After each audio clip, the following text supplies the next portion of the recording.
So foldables. I don't know how I feel about foldables.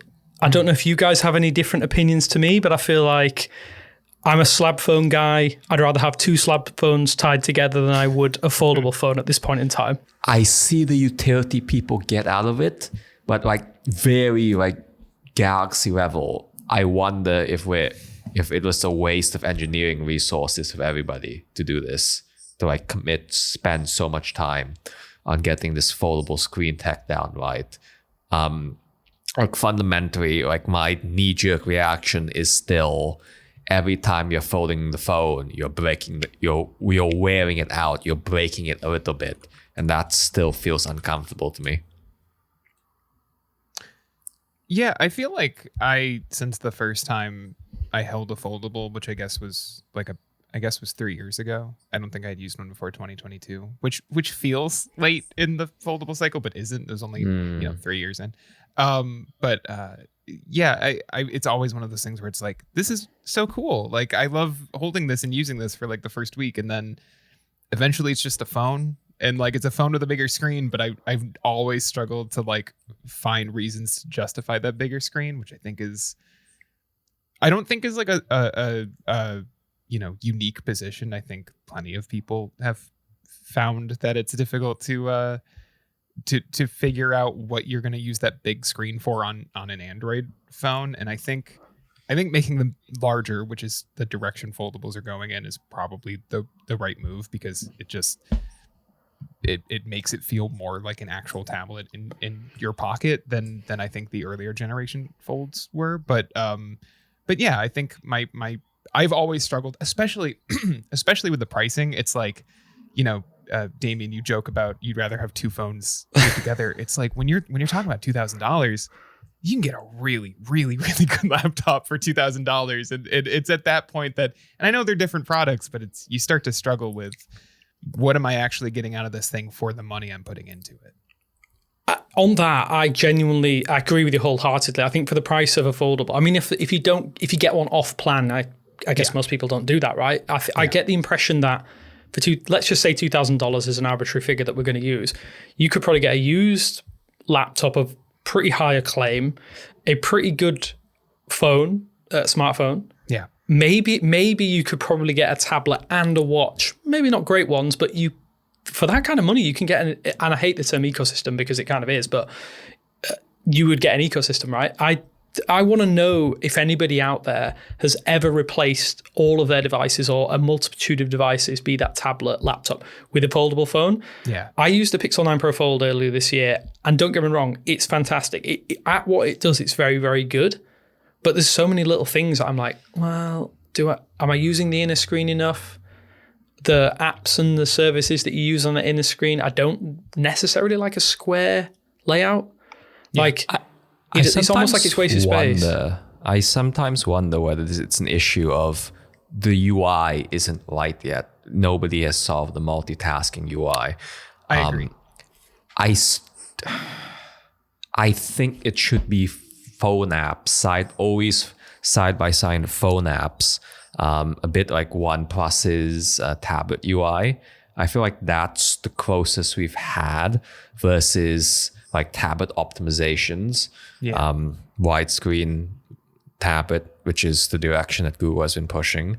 I just wonder whether they should have played to their strengths or rather embrace the weakness that it's all just phone apps. Phone apps are the most optimized thing that everybody has. So I do wonder if it's a question of nobody getting the UI right. And yeah, it's tablets. I feel like everybody can use a tablet, but the most common behavior is getting a full desktop browsing experience or bigger video, and that square aspect ratio. I'm still on the original Pixel Fold. I intend to upgrade with the Pixel 10 series, but yeah, I'm not looking forward to that squarish aspect ratio. Do you think that two phone apps side by side though, I've never thought that that's multitasking. When people say it's multitasking, it's just Instagram one side and WhatsApp on the other, or like Google Messages one side and YouTube on the other. Like, am I multitasking, or am I just have I just got 2 phone apps open? I'm not actually producing anything. Do you know what I mean? Like, it's familiar. I can see that actually, but I think it's just more familiar, and it reduces the overhead for developers to have to optimize their apps. And so that's a high level on foldables. What do we think of Samsung's?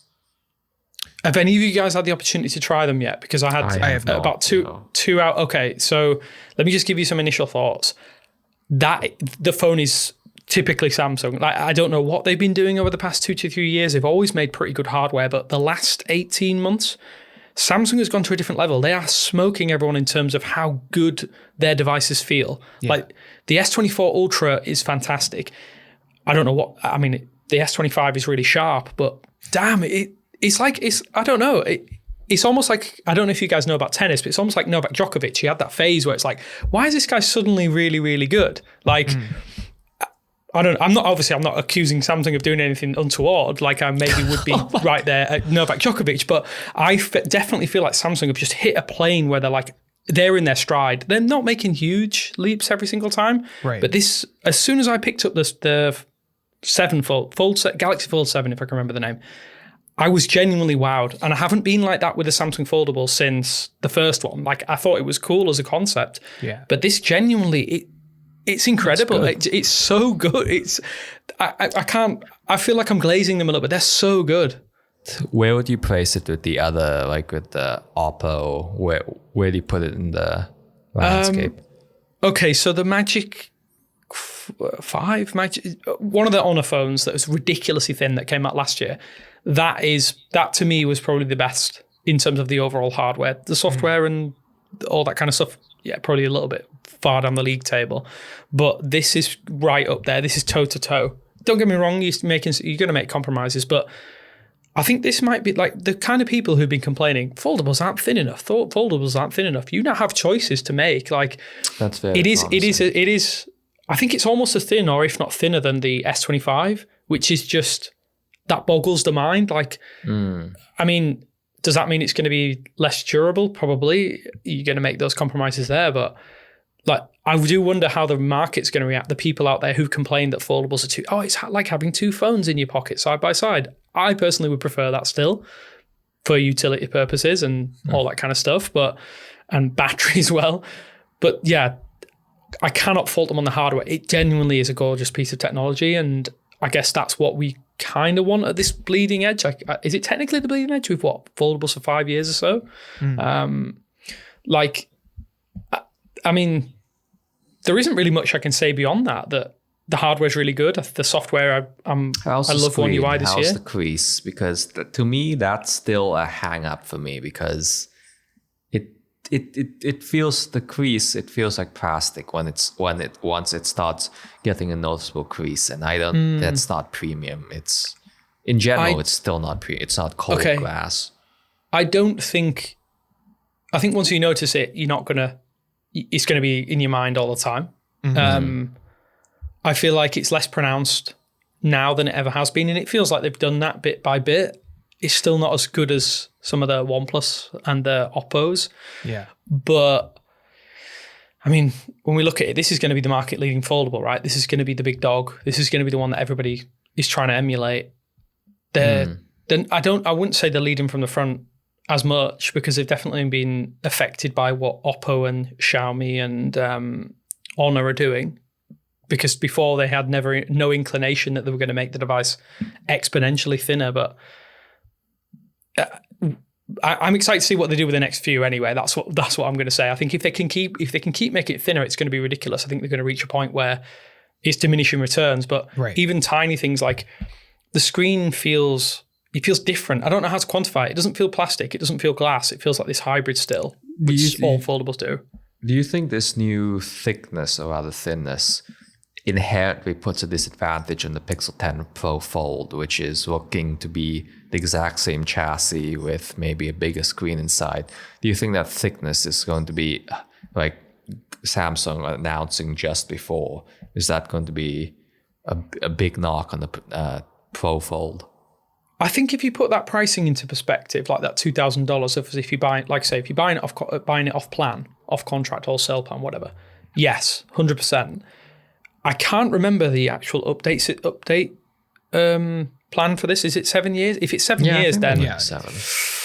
I think bang for your buck, you probably might be better off going with the Galaxy. But at the end of the day, I think the kind of people who are going to buy Pixel are going to buy Pixel anyway, right? I think the software is what they're buying it for. And that's the thing I have to say that's surprised me about foldables.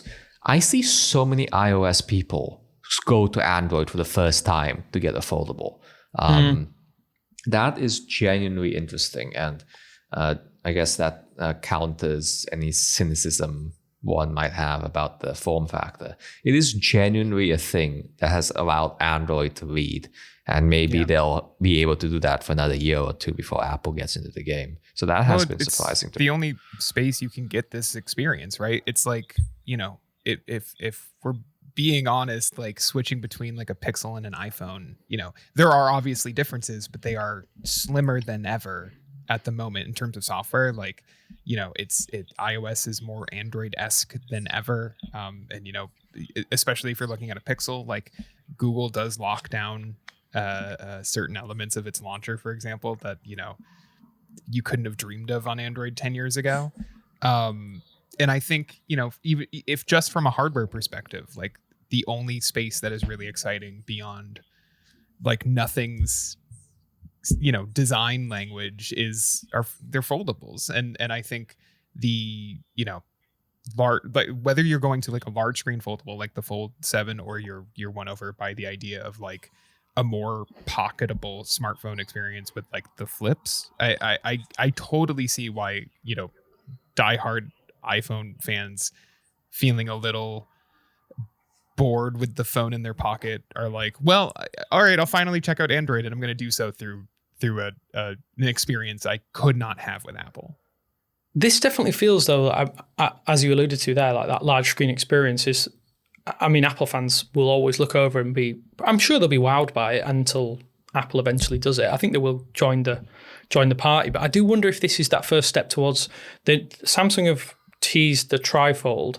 Yep. Making it thinner and making this almost viable at this thinness is probably that first step of like, hey, we can do this on a trifold. I think that personally, I think so too, is where the real, well, let's call it in air quotes, the real foldable systems are going to start to really ramp up and take off, because we talked about it a little bit at the start. That square aspect ratio, it just doesn't work for me. Exactly. It just doesn't work, because you're always trying to do that thing of like two side by side and then one floating window, and you're constantly dragging this little floating window around. And it's not a desktop, is it? So yeah. So I do wonder if I do get the impression that they've added DeX now to the. Is it the flip as well? I think it's both. Right? So it was already on. DeX was on the Fold. It's now on the Flip. Right. Okay. Well. I'm going to rescind what I'm about to say. Then I think if they can therefore implement DeX as basically the unfolded experience and make it a desktop experience, full tablet. That makes the most sense. That is going to be the future of what Samsung do with these devices on a trifold. Yeah, on the trifold, and having seen I think Huawei have one. They have a trifold. Mm-hmm. What little I've seen of that is that's the form factor. If you're going to do foldables, that's the way to go. Durability. Well, we're going to find out, aren't we? We're going to have 18 to 24 months of finding out how durable these are. And I do genuinely think that it's going to be a wild ride. I agree. I'm glad we circled back to this, because I've been thinking a lot about this, which is like, as much as I don't fully hate the square aspect ratio or square-ish aspect ratio that every company is centered on, we've seen... basically in the wake of the OnePlus Open, everybody was like, oh yeah, I guess it is just mostly square screens is what we should be doing. And it doesn't, if I'm struggling to find ways to multitask that fit around my life, because I agree, it usually just does feel like it's like, well, okay, I'm browsing the web and I guess I'll just have my music app open over here because I can, because why not? It's like, okay, well, what are the other benefits of this larger screen format? It's like, well, you could watch video. You take it on a plane, watch a movie. okay, but because it's square, it's actually only a little bit larger than if I were to bring like a Galaxy S25 Ultra. It's a little larger, but it's not that much larger, especially considering the price difference. So I think, a trifold fixes that in a lot of ways, because it allows you to open up this much wider, where the rumor is 10-inch on Samsung's trifold, this 10-inch display that is wider, that will feel like you're holding, a slightly smaller Galaxy Tab in your hand, not a smartphone. And, I think that will fit into my life a lot better. It's also probably going to cost $3,000, which circles back to the whole, think about how much else you could buy with this. If we're at $2,000 and we're making shopping lists of the products you could buy with this thing, and I've been saying this, I feel like all of 2025, but it's like, the smartphone pricing thing, has completely caved in on itself, where it's like, if you don't want a foldable, like the Pixel 9a is probably all you need, and you can spend whatever money you didn't spend on a smartphone on any assorted, right? Let's say you had $2,000 and you were like, I'm going to buy the Fold 7, and then you didn't like it. You don't like that there's no S Pen support, whatever. That $1,500 goes a long way. And that's going to be even stronger for trifolds if they're $3,000. Like I as much as I'm excited to try one, hopefully, in the next year or two, it's it seems like one of those products that is going to, that price is just going to be a hurdle for the majority of consumers, even those who would want it. I get the impression as well, though, and I don't want to be that person who is saying that these companies are running out of ideas. I actually don't think they're running out of ideas. I think what's happened is there is not as much runway for these things because consumers have said, we just want a slab. Just give us a slab with a camera on the back. All I want to do, I don't even care how good the selfie camera is because it's fine for me. I think the average, and I hate the term average consumer, I think it's a bit disrespectful, but I'm going to use it anyway. So prepare to be offended, average consumers. Most of the people out there just don't care. They literally don't care. And they'll see these and they'll see that price tag and be like, nah, I'm not paying $100, $200, $300 a month for whatever it is, because it can be that expensive, right? And if say Samsung had their way and the market evolved the way they expected it to evolve, nobody would be using a laptop right now. Every single person would be using a foldable phone, and it's capable of doing all those things. But the laptop form factor's been around since the late 80s? They can't kill that form factor. We've settled into these things, and they are the done thing. Like even touchscreens on laptops, that hasn't really taken off. No one wants to do it because it's just doesn't work. We have these little touchscreens in our phones that work perfectly for that. Like the trifold is probably good. It might be a Hail Mary shot, but I do think that is probably going to be the future of it. If it turns out that Samsung, and I have a bit of a theory about this. I have a theory that the first level fold was a little bit of a, how to describe it? A proof of concept. Yeah, because Samsung makes some of the best displays, right? I get the impression that they made this flexible display, I think it's flexible OLED, right? They can put that in anywhere. They can put that on car dashboards. They can put that on varying form factors where they're going to make the real money, because there's not going to be, 100 million folds sold every year. They're going to sell that to car manufacturers, even on you might even get it on your fridge. That's where they're going to make the real money for this flexible OLED tech. Everything else that comes as a result of that is bonuses. So if we get a nice trifold foldable device, whatever it is, it's just a bonus. So the market will dictate, I think, and I genuinely think it's shrinking. It's clearly shrinking because there are more players than ever. But how often do you see a foldable phone out there? I don't think you do. I think initially I've seen less and less as the years have gone by. But the flip, coincidentally, actually, I see a lot of flips. Before jumping to the flip, Will, you had a post about how Samsung is really targeting Note users. Yep. Yeah, it's if you go through the trade-in deals on Samsung's website, they all make sense except for the Notes. So essentially, you'll scroll through and you'll find the 5-year-old Galaxy Note 20 Ultra. Keep in mind that most of the devices on Samsung's trade-in list are newer than 5 years old. The 5-year-old Galaxy Note 20 Ultra gets you $600 in trade-in value if you're buying a Fold 7, which is the same as the S23 Ultra, the S23 Plus, and the Z Flip 5, which are all 2-year-old devices. That means it's worth more to Samsung to get a Note 20 Ultra buyer to buy into the Fold 7 than an S22 Ultra user. And it's someone who bought an S25, a regular S25 this year, that gets you less trade-in. And then in addition to that, if you go through, there's every Note device back to 2017's Note 8 is on this trade-in list for $300.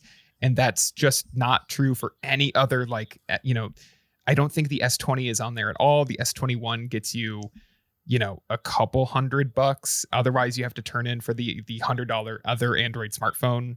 I call it a consolation prize in the article, $100 consolation prize. It's very obvious to me that Samsung wants Note holdouts, of which there are, there is a sizable audience of people who are like, I will take my Note 9 to the grave to buy this phone. I would have been one of those 5 or 6 years ago, 100%. Yeah. I was a big Note 9 guy, but sadly mine has gone to the big spicy pillow in the sky. Opened it up and it's in two pieces basically. But that I wonder how much of this is effectively Samsung saying, well, we would love to have you on this device, but when you don't have the one thing that Note owners want, which is massive end spend support, it's a bit of a confusing message. And a few things I tried to ask Samsung employees and higher ups whilst I was at the session earlier this week, nobody really wants to outright say that potentially the S Pen is on the chopping block. And I do think that the days of the S Pen being a core component in any Samsung device are probably slowly coming to a close. I think it's going to be a sad day when the S Pen is effectively treated as an optional extra. I can definitely foresee it happening sooner rather than later because, well, when you have a notebook style device which doesn't have the ability to take handwritten notes, I think that probably speaks volumes, really.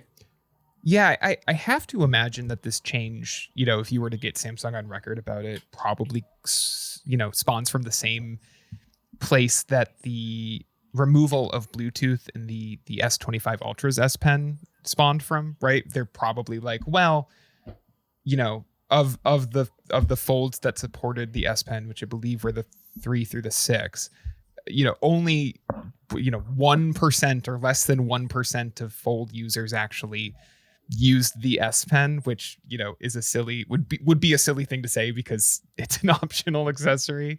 Like, it was never in the box. You had to buy a case that had it built in that was, even at its best, which was, I would say, last year's S Pen case, was still bulky and clumsy. And the S Pen experience, it was this flat S Pen that was not nearly as comfortable as the one that is included with the S25 Ultra, for example. I really think that this is them being like, well, we offered it for a few years and not enough people bought it, and the digitizer takes up space in this chassis, and we can really drop, we can save a lot of internal space by getting rid of it. So let's just do that, and we'll ride the controversy wave, and it will pass, and we'll move on. And I think that's true, but again, it does clash with the idea that they're like, by the way, Galaxy Note owners, come get your new phone.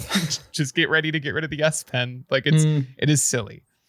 Yeah, get rid of the one thing you are obsessed with and you don't want to give up on all those functionalities. For years I kind of thought, naively, I thought they would kind of, I guess, what's the way to engineer a situation where the S Pen could go in that, like, the sleeve of the fold in the middle bit. I kind of thought, in hindsight, it's very, very naive that I could even think this would happen, but I thought, they'll increase the length of the mechanism so that the S Pen can go in there and make it like a proper, like a sleeve. I guess some notebooks have it where you'll have like a pen slot at the back of it, but it's not to be. I think clearly everyone's like, they want it thinner, but they want to have all these features as well. Obviously, the man on the street clearly doesn't know how how much of an engineering feat it is to do all of these things simultaneously. Right. And you got to make compromises, right? But it's an interesting product. I think the Z Fold 7 or the Z Fold 7 will be fairly. I think it'll go down well. So far, my initial impressions are it's a big step forward over last year's version because it just felt like nothing changed for like 3 or 4 years. And I think Samsung kind of even were not outright saying it last year, but it definitely felt like, oh, we've made some thermal improvements and we have a new chip, but not much is new. But it is what it is. I think the flip is pretty interesting. Yes. Yeah. Make your case. Make the case for the flip. I think Samsung's definitely looked at what Moto are doing and said, we're going to have a bit of that cover screen action. It's very weird to pick it up and not think, oh, this looks very much like a Moto Razr. Yeah. But I've never really been a massive flip person. I do think, contrary to what I've just been saying about foldable devices, the flip feels like a little bit of a too many compromises on the camera, I think, a lot of the ways. But I do think the clamshell is going to be perfect for a lot of people. And that bigger screen is, I mean, it's a typical Samsung screen. It's absolutely gorgeous to look at, like any Samsung panel. But I don't know. Have you guys ever thought that you wanted the outside cameras to be in the way when you're using the phone? Because there's going to be a lot of UI portions that are really badly implemented now. The Flip 6 for the past year. I've had it on my desk for the past year. And the positioning of the cameras inherently means that you don't get to use the space to the left, which is why Samsung is using it for the now bar, which I think is a pretty clever UI affordance. But at the same time, the opposition to putting full apps compared to Moto is, I thought we were going to have like a golden age of widgets, of like large cover screen widgets pushed by Google. That hasn't really panned out. Yeah. I think the form factor, I think a small phone is the biggest form factor. It's the biggest appeal rather than being able to use a phone on a small screen as needed. Have you tried to use the outer screen as the main experience? Because I've seen a few people try that, but I just found it. I tried to do it, and I haven't really done this before anyway. The last one I used was the one that was like a half display at the front. Yeah. I think the idea is cool, and I think for me, my first thought was, oh, this would be great for like emulating classic 3DS and DS titles. I was like, this is the perfect DS emulator, and I don't know, I didn't at any point think this is going to be a great phone. Yeah. But I feel like if they can make some cool, if developers anyway, I don't think developers will do this because I don't think it's a big enough market share. But if anything can get implemented and enhance for this outer display, this square form factor, it might actually inadvertently benefit the square display of the inner display of the folds. So I don't know. I'm just spitballing here. That's spitballing. A very good point. I don't think there's enough demand, market share, whatever, to get Google to start encouraging developers to like optimize their apps for a cover screen. I don't think that is there. Again, I think widgets would have been the right situation, but still, that it's not you're targeting one specific form factor that's not as mass market as Slab. So it's the UI issues there. I'm going to jump in and say, what would you pick if you had to pick between the two? Because I probably would. If you had to pick between the Fold and a Flip, which do you think is the one that's going to be catching most people's attention and their wallets? Oh, that's a hard one. I think the Flip remains cooler for a lot of people. I think the promise of like a productivity machine, like, oh man, you're going to be doing so much work on the go. I think, or even movies or movies. The movies thing is good, but I feel like the Fold is a difficult sell. Yeah, it's not enough. And then I think the Flip has this baked in nostalgia factor that the Fold just doesn't have, right? Like I think a lot of people have, my first phone was a Moto Razr, not the Android phone, but like the Razr V3. and I'll always have nostalgia for this form factor because I had like 2 or 3 flip phones before I had anything else, and I think it's cool that these exist. And from a hardware perspective, the Flip 7 in particular delivers kind of what I've been asking for from both Samsung and Motorola, which is they're finally starting to slim down this chassis. Like 13.7 millimeters is still pretty bulky compared to other phones, right? But I'm glad to see we are finally starting to pay attention to slimming down this as well, because I've never daily drove a Samsung clamshell device, but I have reviewed multiple Razors, and the thing that always stops me from sticking on them, other than some quirk or some complaints about Motorola software, is it just feels so thick in your pocket. Like it takes up less space, but then it protrudes so far from your leg. Ironically, it feels so much more blocky than a fold type thing. Especially like the more recent, even just down to like the OnePlus Open or the Pixel 9 Pro Fold, which are both like, I think the Open is like 12 millimeters and the Pro Pixel 9 Pro Fold was like 10 point something, and like compared to the 14 to 15 millimeter clamshells from Samsung and Motorola we've seen in recent years, like those did feel, they're heavier, but they felt a little more comfortable in my pocket because they just weren't so thick. I think this is such a first world problem. As a former Game Boy Advance SP carrier, I think this is so right, thin. There's like nearly 2 of those. I have my Ambernick knockoff right here on my desk. All right, I get it. This thing is a brick. That is chunky, yeah. That is chunky. But I have not tried to carry it in my pocket all that often. I will be honest with you. It usually gets thrown in a backpack. So You've not lived. You need to carry it in your back pocket. Listen, on the school bus, I was there. I was there with the ESP. Well, I think making these incremental strides. I do wonder how much of this is derived from the fact that Samsung has really got flat. I think the wider industry has been pretty critical of Samsung's foldable efforts of the last few years. Yeah. But I think what's interesting is how they still receive this criticism, and obviously they clearly are the biggest player in this space, bar no other company out there. And I guess that ties into a little bit of, with regards to the software, everything now feels, I mean, they have these partnerships with Google, and we saw Rick was on stage during the keynote, which is very interesting to see him at another product launch on stage talking about Google apps and services. It definitely feels like everything now is so, everything related to foldables, even in some respects with regards to the Pixel Folds, Samsung gets first dibs. And we saw some cool stuff. I think the optimization for that outer screen with Gemini and stuff is going to be interesting. How that benefits everybody else, I'm not really sure.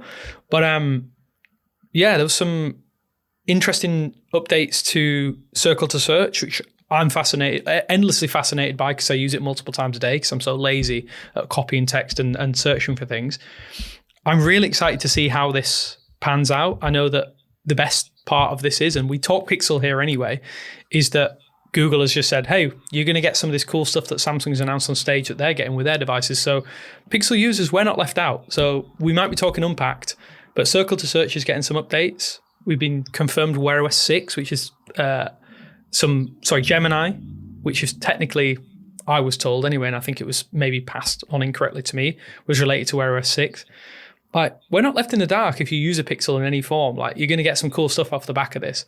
Like, I'm a gamer, so I like the fact that there's a throwback here to Stadia and being able to search for boss help or puzzle help in your games. Don't get me wrong. I want to test this out now with some of the, in air quotes, emulated and legally obtained ROMs that I have on some of the games that I play on mobile. But let's see. I guess let's see how that pans out, because these are rolling out right now and it seems to be pretty decent. Yeah.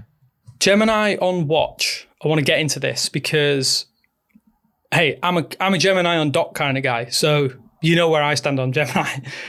This, I was so impressed. Like, I don't know, have you guys ever used Google Assistant on your wearables? Barely. Yeah, I mean, that yes, answers my question, right? Barely. Like I don't because I have, if that makes sense. Yeah. Okay. So that experience, we'll shelve what we think about that. Gemini on the wearable, completely different in terms of speed, in terms of accuracy, in terms of. Don't get me wrong. I was testing it on a Galaxy Watch 8. Might have been the classic. I can't remember which one was which. The speed at which it activated and took the voice commands, night and day difference between that and the assistant. I am so excited to see how this pans out because you can, at least in theory, you can do every single thing that you can do on your phone or your desktop. Yeah. The screen limits some things. Like I tried to do some image generation and it did it, but you then I had to get one of the demo people to show me the Gemini log to show me the images because it wouldn't display on the phone. Oh, yeah. So sadly, on the watch face. But yeah, this feels like a big move. Whether people use it or not, I'm not really sure because I would love to see the usage statistics for Google Assistant on wearables because I imagine it's in the very, very low digits. And they stopped improving it forever ago. So it's just sat there feeling so ancient and slow. I truly like the thing that has excited me the most about Gemini is very little of what they've like, for example, shown on stage at I/O. It has been, the improvements to language processing over something like Assistant is the real like reason to be excited about Gemini, in my opinion, because of spaces like the watch or Android Auto, for example, where Gemini is also coming. It's like those spaces like need, either, if you're asking your watch something, you're doing it because you want like a very quick, succinct answer that you don't want to pull your phone out for. And that was like the biggest problem with Assistant on wearables is that you just look at it loading and then it would fail 50% of the time and you'd be frustrated and have to pull your phone out. And then in the car, it's even more specific where it's like, well, I can't use my phone right now. I need to be able to get to this. I need it to do this thing. And half the time, maybe not half the time, it's a little better in the car. But sometimes it is not understanding me or I misspeak halfway through and I need to start over. And that's, I think, looking through some of the examples of what you can ask Gemini on your watch, I think it's like, if the speed's there and the flexibility is there and the language processing is there, like this becomes, it goes from something I would never use on my wrist to the thing I'm going to use the most on my wrist. You know what I mean? Yeah, what's so promising here is Gemini as a control method, as an actual voice interaction in the truest sense of the word, where you can access various functions, you can check out your health stats, you can start playing music. It's on a wearable where the screen will always be a limiting factor on your wrist and in future glasses and whatnot. It's going to be there's a lot of well-warranted, well-deserved hype around this. And the language, the marketing guru has been pushing it's like it's going to be a game changer or along those lines. It's very, it could be really promising, and I can't wait to start using it. It's actively rolling out for people as of taping, as of this week. So fingers crossed that's coming to everybody, Wear OS 4 and above. I guess we can talk about the hardware now, about the Galaxy Watch 8. And I have to say, the base one, it looks much less. It looked really clunky in renders and the weeks going in, but seeing our live shots, looks pretty slim. Do you know what? It is the better of the two. I think, I don't want to say, I'm going to say it. I think Samsung fumbled the Classic. I think the Classic looks horrendous. I'm being honest. It looks really bad. How does it in the? I think it's like a white titanium color or white and silver. It looks like a toy. It looks like a cheap toy you get in a gacha pod. When I picked it up, I was like, I kind of looked around, and I'm sure the staff were looking at me like, "What's wrong with this guy here?" And I genuinely wanted to say to someone, is this the real thing, or is this a pre-release sample? It was horrendous. And don't get me wrong, the lighting doesn't help sometimes at these hands-on events, but I was shocked at how bad it looked. Yeah. Don't get me wrong.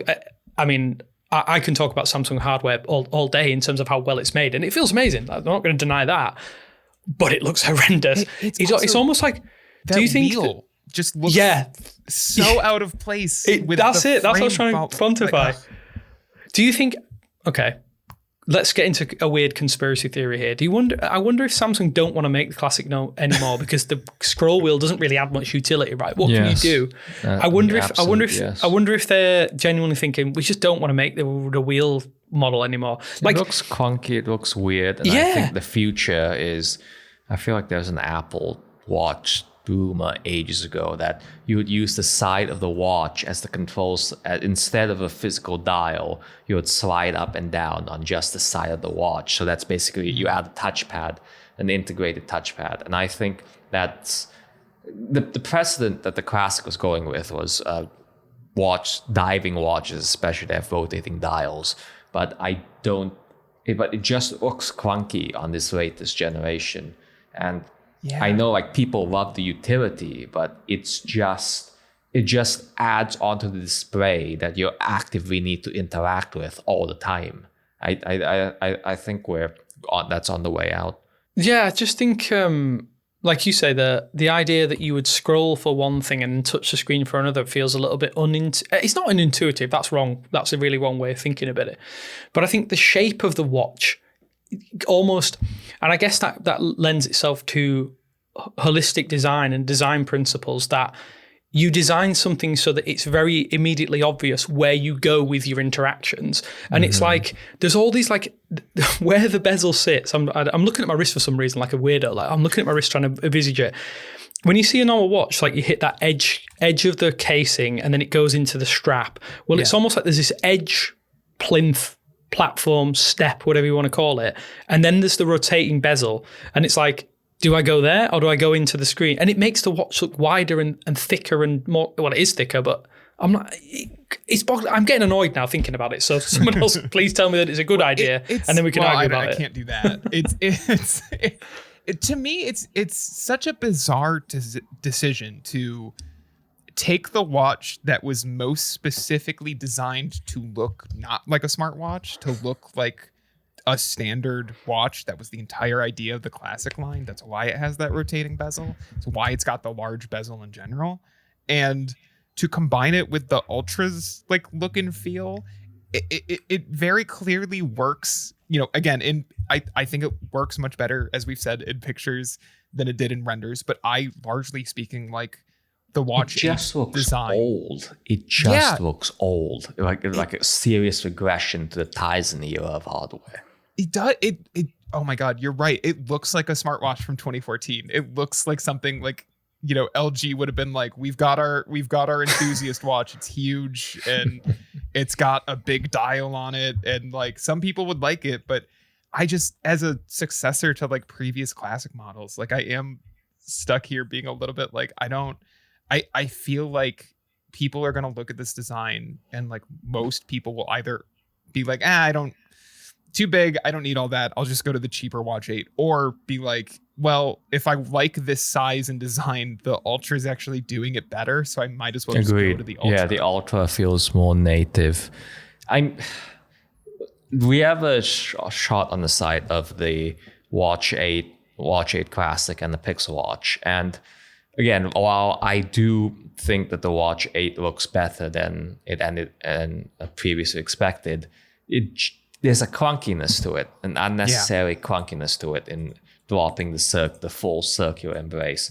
And you can obviously see why. Like it's probably easier to fit stuff into this squircle-ish thing rather than a pure circular something like the Pixel Watch. But I don't think we're seeing enough hardware benefit from it to justify this I don't know, in between design.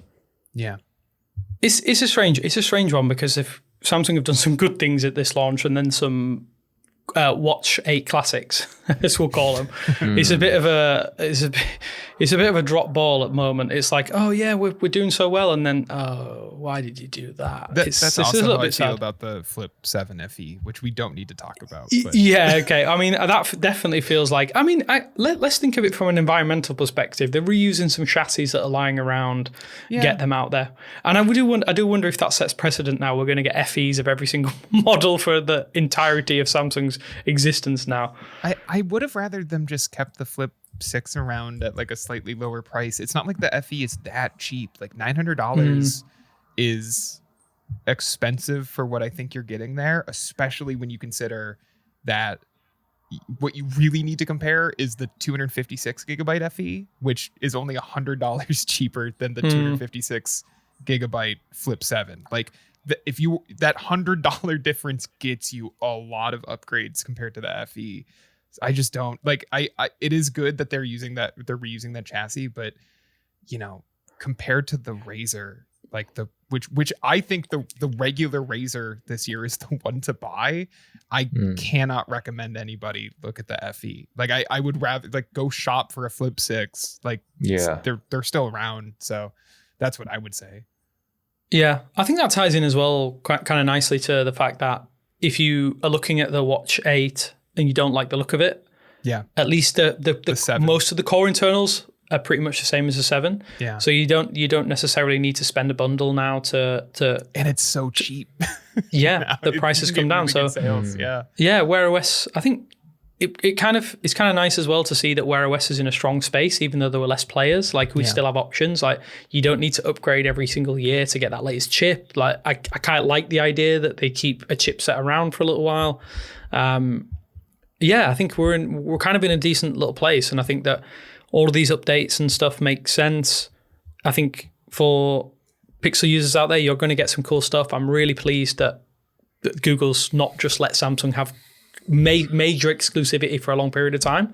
Yeah. But it's a funny launch, but it's a nice launch, and I think we'll see some fallout in the next few weeks. I don't know if you guys are going to pre-order any. I don't know if you pre-ordered any, but I didn't. You didn't. Oh well, that kind of. I think that sums up where we are in terms of honestly. This is $2,000 to end this on a Pixel note. Like the Pixel event feels so close. Like I wouldn't advise any. Same with the Nothing Phone 3 that's about to launch. It's so close to what the Pixel is doing, and a few weeks later the iPhone. It's such a tight gap that. Honestly, if you're buying for the year, just wait a bit and see how things land. Well, 100%. And if you can wait till the end of the year, you're going to get those Black Friday discounts. Even if they're slim, there will be something there. So it's not even like, you know, I don't even think you're really losing out, like not rushing to pre-order necessarily. Like wait for all your options to be on the table. I don't think there's anything wrong with that. Yeah. Well, we've been saying this for a long time. When you're listening to us, patience is a virtue, and I think that's a perfect note to end on. So thank you guys for joining me today.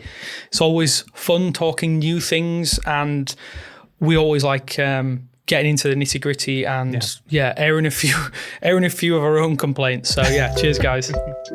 Bye. Bye.